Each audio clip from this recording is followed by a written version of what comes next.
Bortolami. Ecco, no, volevo dire invece che il piccolo ritornerà bello, ecco, se prima non abbiamo perso il concetto. Perché il grande non è etico. Noi abbiamo un tessuto industriale, ma neanche tanto industriale, diciamo manufatturiero e quant'altro, che ci è implicito nel nostro, parlo del Veneto adesso, è chiaro, che è implicito, è nel nostro DNA. Ma funziona in questo discorso economico? Non puoi trasformare il DNA, casomai lo modifichi.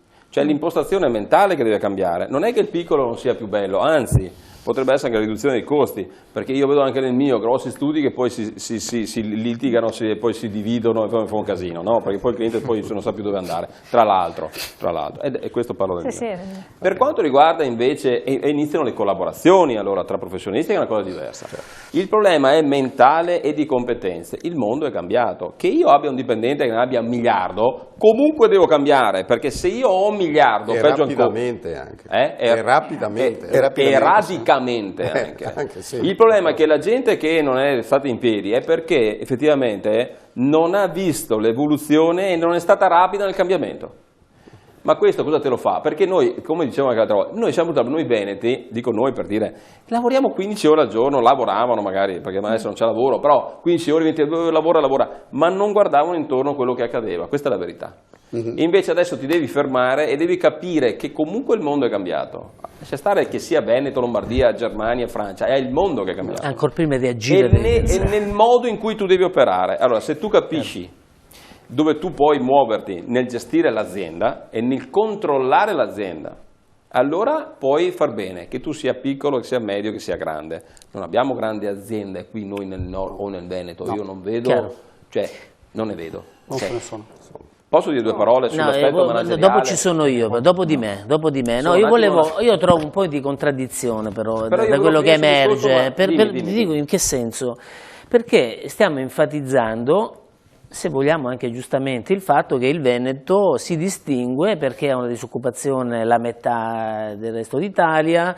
Va detto che prima ne avevamo la metà della metà della metà, 20 anni fa, e che abbiamo delle eccellenze, è un dato di fatto, la sanità, abbiamo delle eccellenze, è indubbio che abbiamo delle eccellenze. E quindi abbiamo enfatizzato questo ambito, diciamo, più territoriale, per poi però evidenziare anche il fatto che ci sono state in ambito territoriale anche delle banche, delle situazioni di precarietà. Ecco, allora non è in contrapposizione, in contraddizione assolutamente no, assolutamente no, perché queste banche sono cresciute con la richiesta delle nostre aziende, delle aziende del Veneto, parlo. Per cui non solo le aziende, ma anche i titolari delle aziende che hanno comunque accantonato utili, accantonato ricchezza. Queste banche, visto l'andamento del mercato e che comunque liquidità ce n'era molta, e raccoglievano molta liquidità, hanno fatto leve. Per cui le banche piccole, logico, che non hanno una capacità di patrimonializzazione grossa come logicamente banche a livello nazionale e magari banche che vanno anche oltre a livello nazionale. E pertanto hanno gestito male il denaro, pensando... No, però fermati un attimo, io sto facendo proprio questa osservazione. Allora la domanda è, allora, quindi il fatto, allora, non è forse troppo limitante fermarsi e valutare solo le prestazioni del Veneto per quanto siano eccellenti, ribadisco, rispetto a un sistema globale, quando ci sono state all'interno del nostro sistema, diciamo, locale, delle situazioni di grande negatività, vedi il discorso banche? Ecco una domanda che faccio io. Ma infatti per questo sto rispondendo che sono state gestite molto male, come diceva prima Lorin. Questa è la verità. È stata la gestione di questi istituti che... Però attento, cioè il Veneto è economia reale, non è economia fittizia. Le banche sono economia fittizia e nell'economia fittizia i veneti non... La banca è stata gestita male, 12 banche, aggiungiamo anche quelle che il giornale non ha menzionato, ma ce ne sono altre.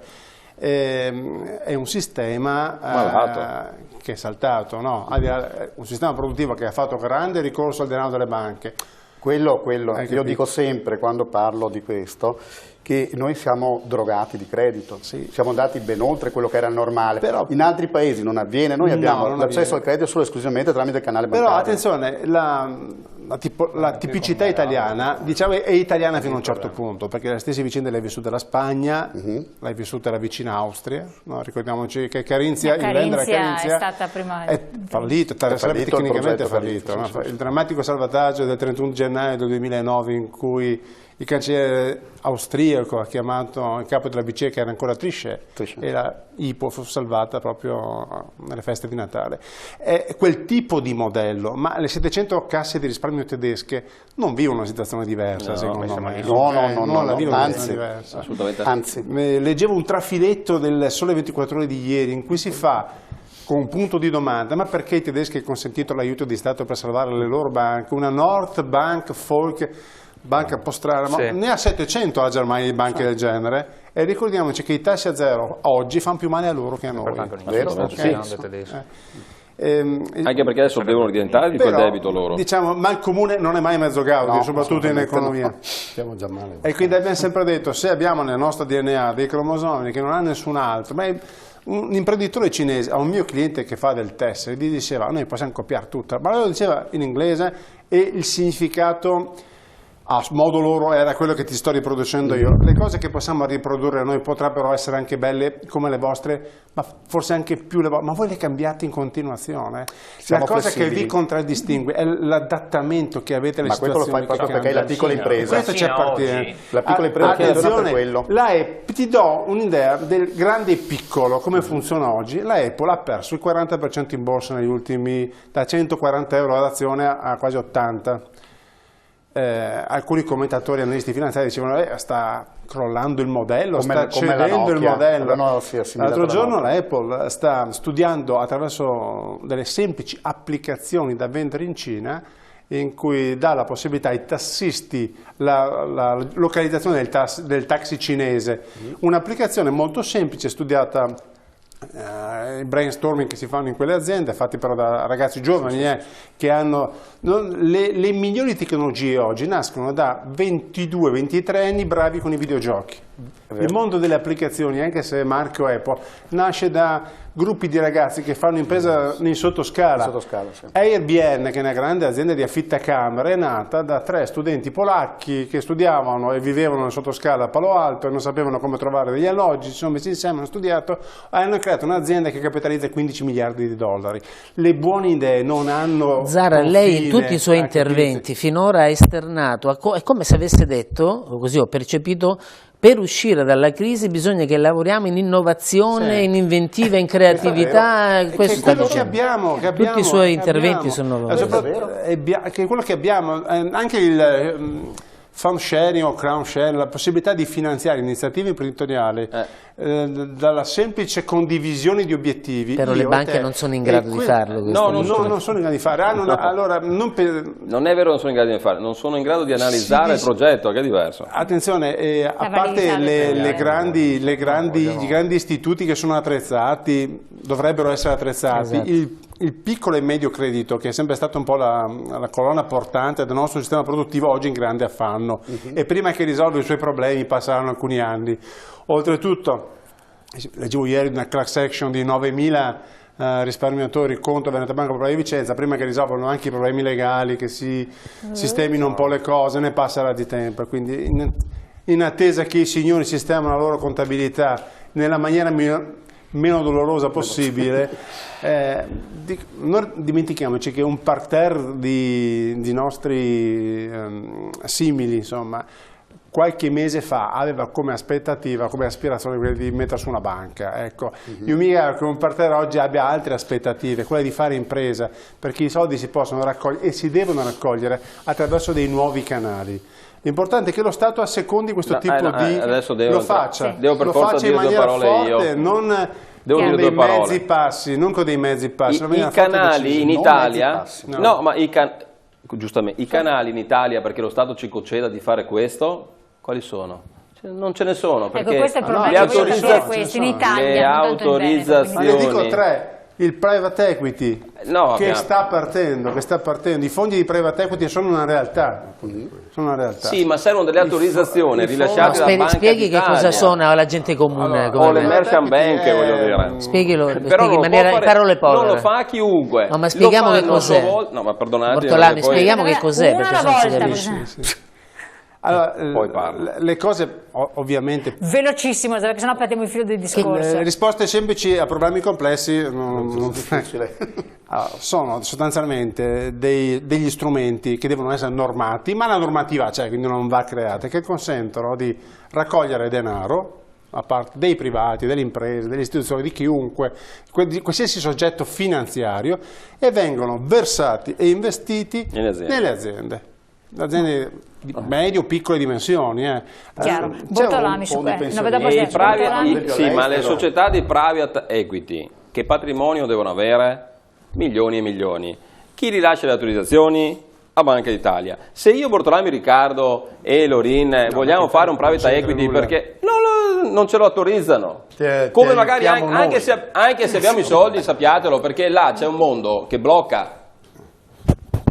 Perché dopo io divento sempre così e non voglio, anche perché mi altero, perché in Italia è un paese chiuso sotto l'aspetto lavorativo, sotto l'aspetto degli investimenti e sotto l'aspetto di tutto. Non siamo un paese liberale come però ci troviamo, leggiamo i giornali e vediamo che gli italiani sono i primi acquirenti di immobili all'estero. Vuol dire che i soldi ci sono.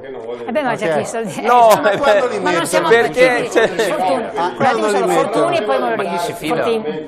Vabbè. Poi vedere un po' la tua sofferenza. No, ma non è una mia sofferenza, non è una mia sofferenza, è una sofferenza per le nostre aziende, perché il private equity è intelligente.